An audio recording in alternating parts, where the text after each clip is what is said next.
Good evening. It is just after 6:30 p.m. Eastern Time, coming to you from the foothills of the Appalachian Mountains, 2,200 feet above sea level in northeast Tennessee. That mountain across the valley has part of the Appalachian Trail on it. If you've never seen one of my videos, I'll roll a little B film footage, whatever you call it, to show you that to the left, to the right, and behind us, I live in a hollow. There are hillsides. This is about as safe as you can be shooting outdoors, okay? I'm going to do the third in the series of Why Don't I Carry This Gun? And as you saw from the title, seriously, why don't I carry this gun? I was kind of thinking about it. Before coming up here, I had to let it cool down. It was a little humid today, a little hot and humid.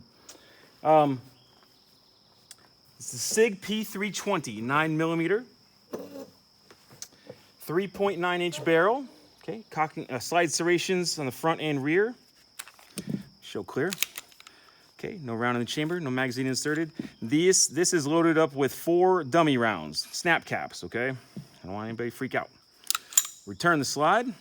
This has, need to redo the paint. I got this gun about 4 years ago. I won it in a raffle at the shooting range I used to go to, the indoor shooting range I used to go to before I moved out here when I lived up in Bristol, Tennessee.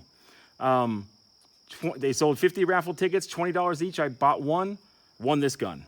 So this is the compact size. Now I'll put the specifications up on the screen there. Okay, it came standard with the contrast night sights, or contrast sights.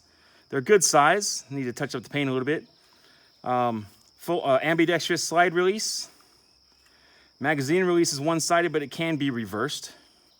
It has this has been sent back to the factory after the drop gate, whatever you want to call it, fiasco. People dropping their guns and standing right over them, looking down when they dropped them and almost getting shot in the face or whatever the case might be. So this was sent back. There was extra drop safeties put in. This is a lighter, thinner trigger to reduce momentum if the gun is dropped in that manner again and strikes right there, straight up like that. 3.9-inch barrel, okay. Takedown lever.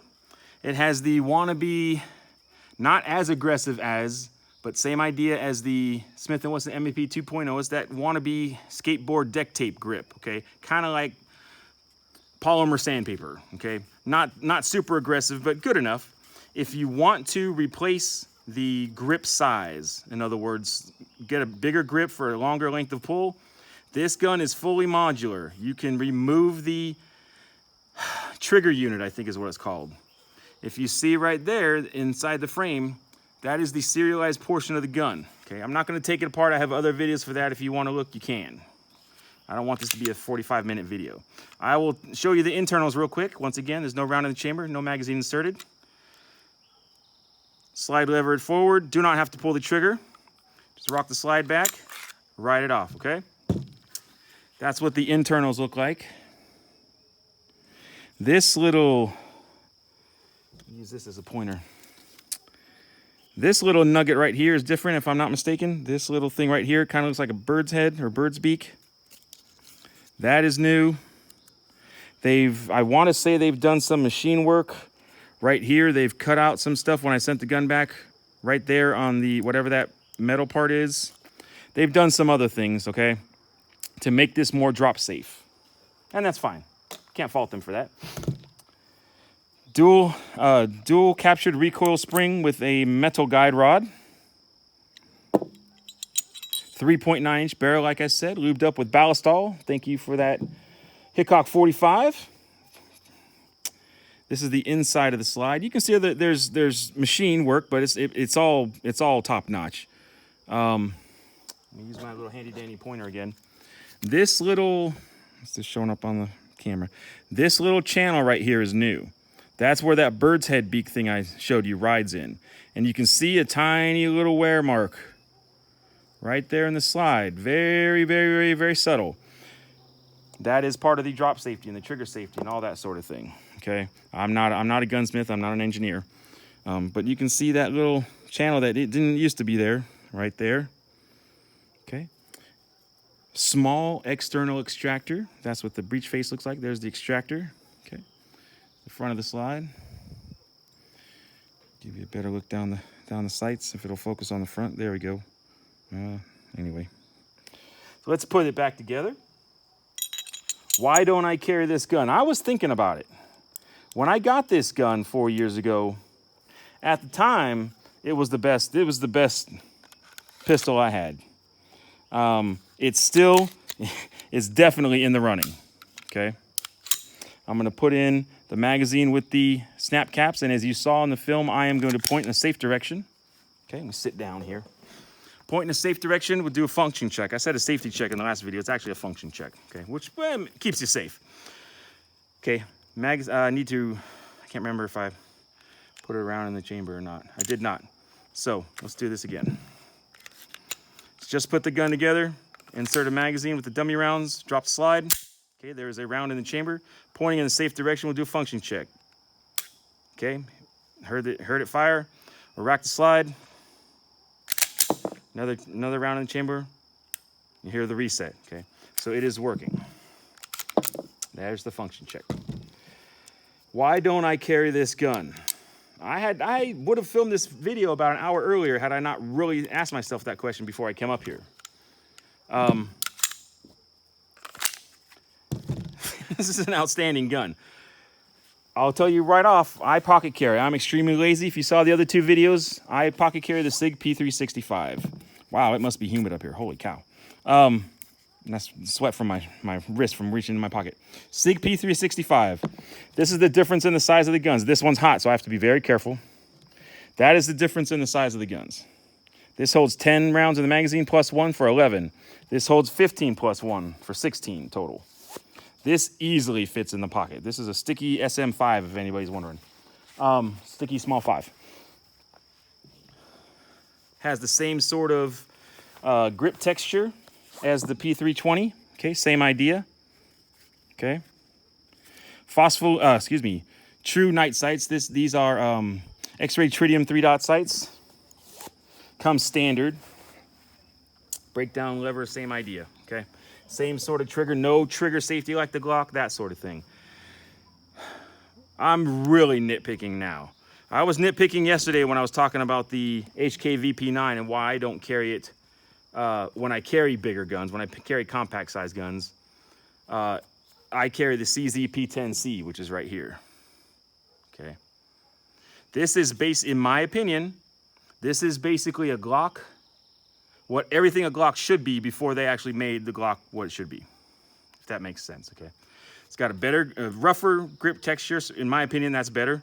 It's got forward and rear cocking, slide serrations, if that's your thing. You like to do the John Wick press checks and all that sort of thing. Ambidextrous slide stop lever and release. This is fully ambidextrous magazine release, although I have to be honest, this version, the newer versions, they're one-sided and they can be reversed. This version's kind of sticky. It's kind of hard. You have to really think about what you're doing to drop the slide. And you can't hold it too long. You just got to press it hard and let go, or else it'll stick a little bit. So that's really the only drawback. Comes standard with 3-dot phospholuminescent sights. So they absorb and re-emit light. 15-round magazine, that sort of thing. Getting super nitpicky. So, magazine with the dummy rounds. Okay, put a round in the chamber, and I'll show you the trigger pull. Not much trigger travel. That's one thing I really had to determine if that was going to be a deciding factor. Because for me, trigger, all things being equal, the trigger is the most important thing. Can you shoot the gun, and is the trigger good? Does the trigger enable you to shoot the gun? Does it not keep you from shooting well, et cetera, et cetera? Okay, very little trigger travel. Okay, here's the take up. It barely moves. You're already at the wall. And there's the break. I can't remember how the trigger felt. I don't remember if it was this good or better, or it was either better or at least this good before it was sent back to the factory after recall. It's got kind of a dung sound. Kind of a rubbery, plasticky dung sound. Okay? We'll rack the slide. Show you the reset. Not too far, and you're already at the wall. There's absolutely no take-up. You hear that? I'll get it closer to the camera. Here's the reset. And here's the break.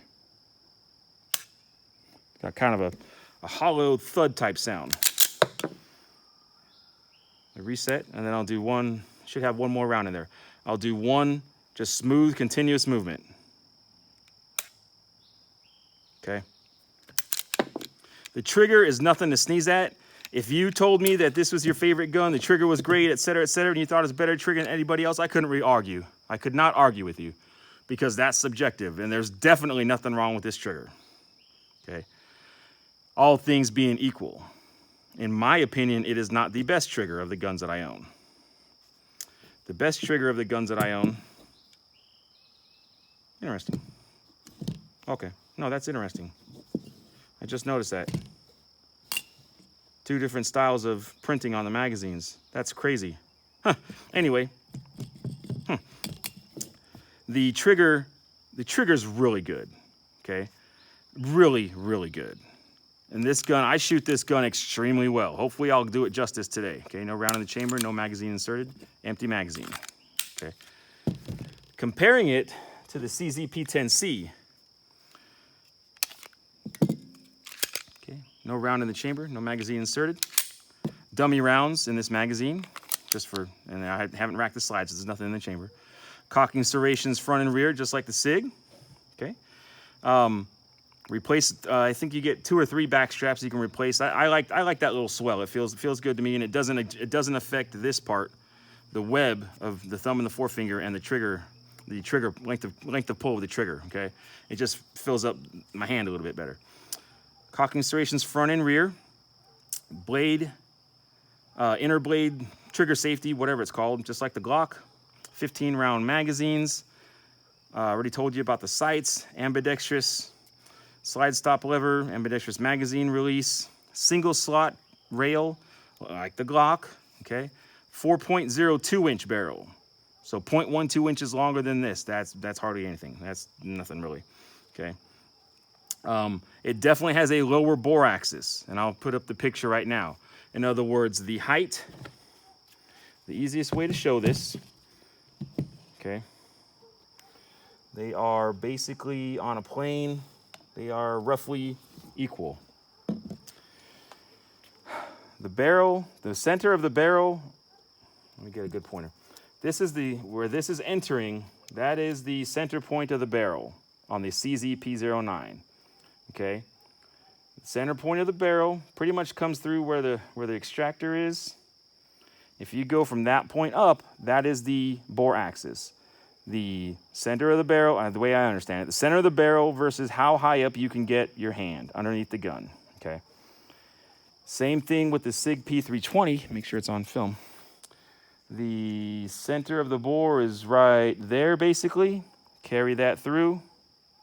You can see the difference in the bore axis. What does a difference in a bore axis mean? Difference in a bore axis means that all things being equal, when you fire the gun, there is more mass above the lever point, the fulcrum. So more mass above and more mass moving back is going to make the gun flippier. All guns are going to recoil regardless. That's physics. How much feels like they flip, muzzle flip, that's determined by the geometry of the gun, the mass, etc. What's moving, what's not moving, that sort of thing. Okay. Like I said, I'm not a scientist. Why don't I carry this gun? Couple of reasons. When I first started carrying all of I carried the Glocks, okay? I carried a Glock 19, then I carried the Glock 19 and Glock 30. I've got 2 holsters that are inside the waistband for those. I carried a Glock 19 and a Glock 30. Then I started carrying the Glock 43 in the pocket, and I pretty much switched to pocket. Well, I was doing pocket guns a lot, but when I wasn't carrying pocket, I would do the Glock 19, okay? This, as you can see, the Sig P320, for example, is basically the same dimensions as a Glock 19. It will fairly well fit into most any Glock 19 holster, give or take, okay? You can see the difference in this height right there. Big difference. This gun will not fit in the same Kydex holsters that this one will. So that was kind of an issue. I believe it came with a Kydex paddle outside the waistband holster. Not a big fan of those. It's just kind of something for the range, and that's fine. They put something in there. So that was kind of a reason. I didn't have any holsters, and I was kind of lazy, didn't want to buy one. Okay, just being lazy. Not a knock against the gun.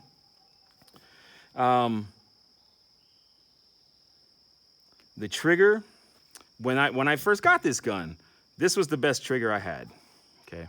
The CZ P10C came out later, and when I got that one, this is now the gun that I consider to have the best trigger.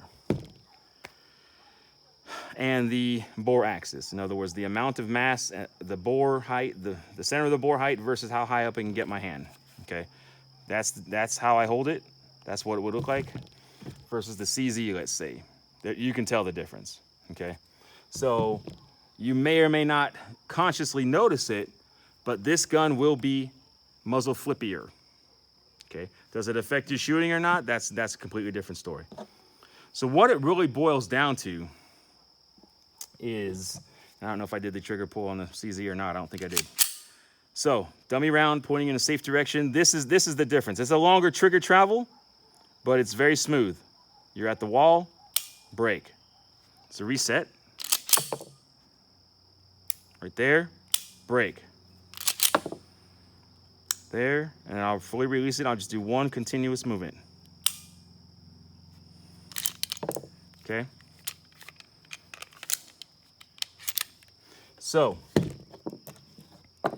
better trigger is pretty much what it boils down to. I like the grip texture on this more, and I like the stock trigger more than I like this stock trigger better than any striker fired gun that I own, with the exception of the Canik TP9 SFX, but that is way too big for me to carry. That is a full-size competition gun. It's a race gun, okay?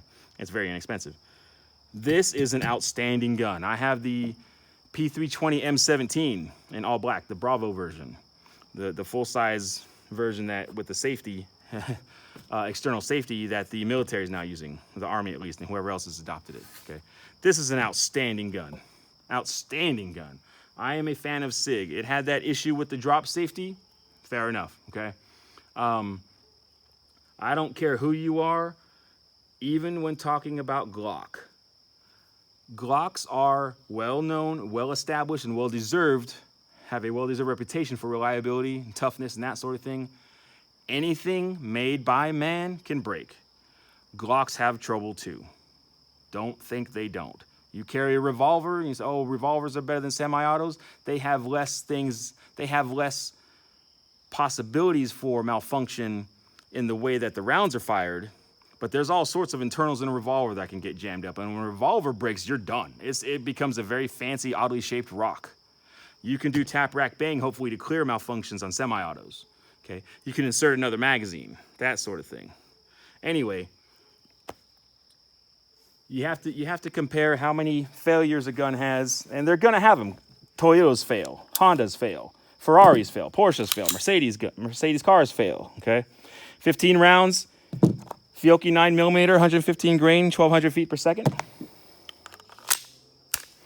Magazine inserted. I'm going to shoot at the white paint can died on me. Kind of hard to see. Going to shoot at that rifle rated 3/8 inch thick AR-500 steel plate. It is 11.5 inches wide by 16 inches high, not including the head, which is now painted white. Sig P320. This is an outstanding gun. I'm splitting hairs now. Okay, round in the chamber. Try to do the gun some justice. I haven't shot it in a while.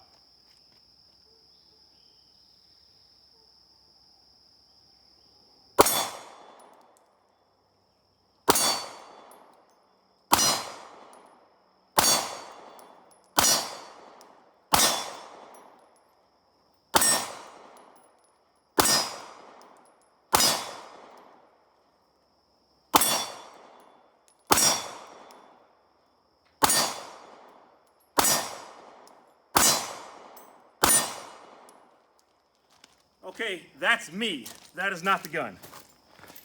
That is not the gun. Please don't think that's the gun. That's me. I usually shoot that gun far better. CZ P10C with 15 rounds. Okay? See how we do. Round in the chamber.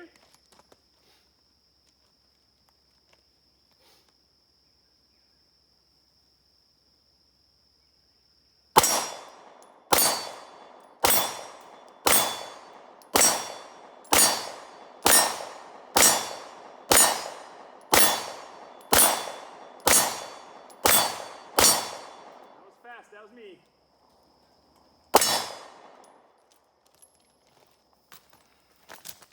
I'm pretty sure I shot the CZ better, but like I said, I have not shot that P320 in a while. And it was also the first gun I shot. Now, no matter how much you shoot, you're always going to get a little bit better as you continue to shoot that day. Okay, that just makes sense. You get used to shooting again, if that makes any sense. Now I'll show a picture of the target. You can kind of see where the hits were with the Sig, and then with the CZ. I definitely shot the CZ better today. Okay. No round in the chamber. No magazine inserted. This is an empty magazine. Let's drop the slide. Put in the magazine. Why don't I carry it? Like I said in the last video, I'm in a very fortunate position where I have some extra money, and the extra money I have, I spend on guns and ammunition. I don't have many other responsibilities. That being the case, I have the option of having several different types of guns. Okay, I've got a whole bunch of compact striker size guns, at least a half a dozen. I've got about a half a dozen pocket sized striker fired guns. I've got about a half a dozen hammer fired double to single action metal guns. I've got a couple of guns that are hammer fired double to single action with polymer frames. I've got some revolvers. You know, I've got many guns. And of the guns that I have that aren't like $1,000, $1,500, $2,000 handguns, and I don't have anything that expensive, this gun, this stock trigger, with the exceptions that I spoke of, the magazine release, the sights. These are good. They're good sights. A little bit bigger would be better, but I shoot them just fine. Okay. That's why, if it's not the Sig P320 P365 in my pocket and I put something on my hip, this is the first one I have to think, do I want to carry it or do I want to carry something else? This is the first choice. Nothing wrong with this gun. If I practiced with it and shot on another day, I'd shoot it just as well as I shot the CZ. Okay. The grip is fine. I would want a little bit grippier. Okay. That's just me. And it doesn't move around I don't think. Maybe that has something to do with it. Maybe it does. The bore axis is a little high, a little bit flippy. I noticed I was coming back on target much faster with this, relatively speaking. Okay, I'm not John Wick or anything. It's a Sig, man. It's gorgeous. It is nice looking. I'll give you a little close up. It seems to be handling the wear quite well, with the exception of the paint in the back of the rear sights. Okay. That's the business end. That's what it looks like. So why don't I carry it? Same thing I concluded in the last video, and the video before that. I'm lazy and I pocket carry. So until something comes around that does what the P365 does, that I have in my pocket right now, does it better, that's going to be my default everyday carry, because I always have pockets. I can always carry it with me. Until I shoot, and there may be something better out there that I haven't shot, but until I shoot something that in a reasonable price range, $400, $500, $600, you know, something like that. And I'm not trying to skimp out on personal defense, you know, if I carry something for personal defense, but most of these guns I have just because I like them and I don't want to get rid of them. I don't want to sell them. I don't carry most of them, to be honest. I have them to shoot. If I was, there would have to be something that came out that does what this does, at least as well. That being said, I have not shot a Glock Generation 5. And the regular Generation 5s do not have front slide serrations. I don't do all that crazy tactical press check stuff with the front. I try to keep my hand away from the front of a gun that's loaded. But the Gen 5 trigger, pulling it in the store, is pretty darn good. I don't know if it's better than this, but it's pretty darn good. And you cannot, if you can say anything about Glock, taking into what I said earlier into account, you want to get something that's reliable. You don't care what it looks like. You're willing to put up with the stock plastic sights on a Glock and a trigger that may not be the best, but it works. Get a Glock. You want to have something a little bit different. You want to have the best trigger, in my opinion, out of the factory, you're looking at this gun. I think it's better than the Walther PPQ. It's better than this trigger. It's better than the Beretta APX. Whatever else is out there. Any FN striker fired triggers, etc., etc. So why don't I carry this gun?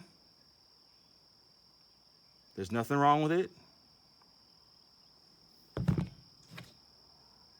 But the win goes to the Czech Republic yet again. From the foothills of the Appalachian Mountains, northeast Tennessee, you'll have a wonderful day.